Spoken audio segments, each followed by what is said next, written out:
Bonjour à tous et à toutes, je suis TSR et je vous présente Clove, de la République à l'Ordre, tome 1, chapitre 4.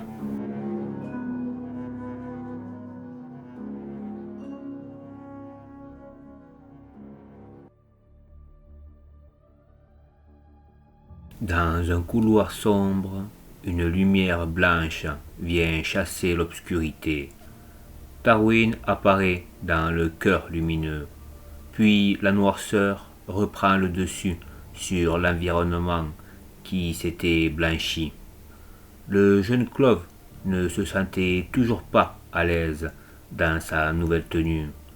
C'était surtout sa vision électronique qui le dérangeait. Elle lui indiquait des obstacles, des pièces ou même le chemin qu'il devait suivre. Lui préférait le découvrir par lui-même. Le jeune homme longe le couloir qui le mène à une pièce qui elle-même menait sur plusieurs couloirs. Plusieurs personnes arrivent par des couloirs adjacents. Ils se regroupent au cœur de la pièce. Ils portent tous des armures de l'élite galactique. Chacun d'entre eux semble se scruter à la recherche de détails pouvant leur indiquer la nature des espèces ou des races des individus qui les entouraient. Personne ne semblait pouvoir détecter le moindre détail, à part le fait qu'ils étaient tous de type humanoïde. Le jeune Clove réalise que son casque a une vitre opaque avec un effet miroir. Il se contemple pendant quelques secondes au travers de la visière de notre soldat, puis se reconcentre sur la situation. Il se lance dans une ronde d'observation qui les mène à une conclusion.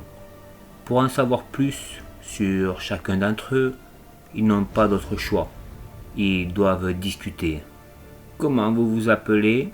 demande l'une des personnes avec une voix d'homme, mais aussitôt la voix sèche d'une femme lui répond « Tu n'as qu'à répondre en premier si tu veux savoir mon nom. » L'homme semble rire, mais répond tout de même « Je m'appelle Sora. » La femme semble satisfaite qu'il se soit exécuté. Elle répond à son tour « Moi, c'est Chenel. » Un autre répond à son tour « Moi, c'est Dorga, » dit une voix d'homme. « Et moi, c'est Sudok. » Lui aussi a une voix d'homme. Puis vient le tour du jeune Clove. « Je m'appelle Tarwin. » Dès qu'il se présente, l'homme à sa droite lance son regard sur lui. Chenel remarque la jeune voix du Clove. « Tu as l'air bien jeune pour un soldat, » dit-elle d'un ton interrogateur. « Non, j'ai 19 ans, » rétorque-t-il aussitôt. Ils sont tous surpris par la réponse. « 19 ans, c'est très jeune pour un soldat de l'élite galactique. Moi, j'ai 25 ans, » répond Chenel. Les autres donnent leur âge, ils ont tous le même âge que Chenel. « Si tu es là, c'est que tu appartiens à un peuple mineur, je suppose, » reprend la femme d'un ton sarcastique. « Où as-tu vécu, Tarwin ?» demande Sora. Le jeune Clove savait qu'il ne pouvait pas donner d'informations sur lui, car il ne connaissait pas les individus qu'il avait en face de lui. « J'ai grandi dans une forêt, avec plein d'animaux. »« Tu es donc un fermier ?» reprit Chenel d'un ton moqueur, ce qui amène les rires du groupe. L'homme à la droite de Tarwin continue à le regarder. Il n'a pas rigolé aux moqueries. Il semblait observateur. L'individu nommé Sudok reprit en rajoutant « Il faut de tout dans l'univers », puis laisse s'échapper quelques ricanements. La situation commence à exaspérer le jeune Clove, qui répond sèchement à son homologue. « Et toi, tu viens d'où, qu'on rigole ?» Avant de répondre, il laisse s'échapper quelques ricanements. Je ne suis pas stupide. Je ne te donnerai aucune information sur moi. Mais tu devrais apprendre à sectoriser les informations face à des inconnus.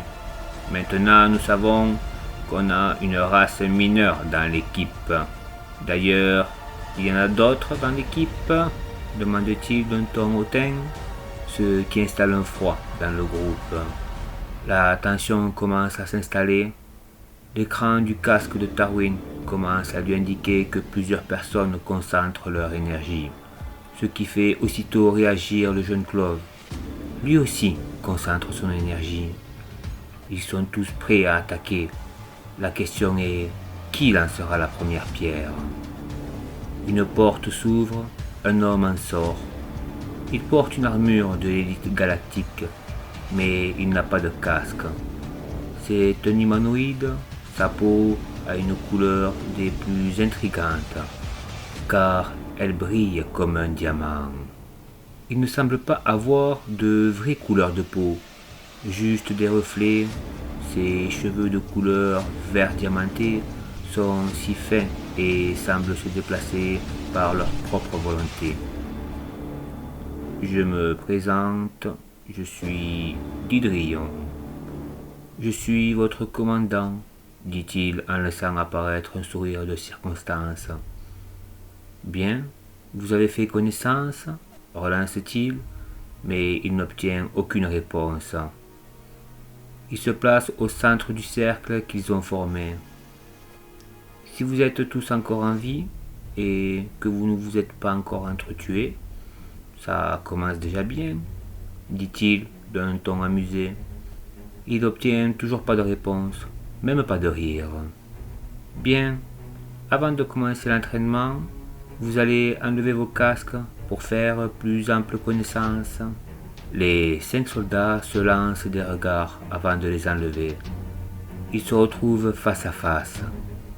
Il y a Chanel qui a la peau orange, les cheveux bleus, c'est une Vistis. Sora, au teint marron clair et aux cheveux marrons, c'est un Tyrien. Dorga a la peau blanche, noircie par le sang et les muscles noirs, aux cheveux longs, noirs, c'est un Clove. Sudok, qui garde les yeux clos, a la peau légèrement rougie et aux cheveux cuivre, c'est un Savaran. Et Tarwin, au moment où ils se découvrent, ils se jettent les uns sur les autres. D'intenses lumières surgissent, suivies de bruits des plus terrifiants. Mais avant même qu'ils ne puissent se percuter, un bruit sourd survient. Chacun d'entre eux est repoussé sur plusieurs mètres. Tarwin n'en revient pas. Il n'a rien vu venir. Pourtant, il a bien été repoussé. Son instinct combatif reprend le dessus. Ses pupilles se dilatent. Sa soif de combat le propulse à nouveau vers le commandant. Il s'apprête à l'attaquer, mais à nouveau, il est repoussé, sans même qu'il puisse faire quoi que ce soit. Il n'a pas vu de fluctuation d'énergie ou même d'éléments qui l'a repoussé. Il ne sait pas comment il a fait, mais il l'a fait. Son regard s'intensifie, sa rage grandit, son énergie brûle à tel point que toutes les personnes dans la pièce peuvent ressentir son envie de meurtre. Calme-toi, petit, je ne te veux pas de mal, rétorque Didrion. Un sourire s'installe sur le visage du jeune Clove, un sourire effrayant qui transforme son visage. Alors qu'il s'apprête à repartir à l'assaut, il sort lentement son arme de son fourreau. La lame est noire, elle ne reflète aucune lumière. « Tarwin, stop !» s'écrie Dorga, ce qui sortit le jeune Clove de sa transe. Il reprit le contrôle de son corps et range son arme. En visualisant la pièce, il ne vit que des regards de peur. Seul le commandant restait concentré sur lui, sans aucune émotion. Tarwin se relève et s'excuse.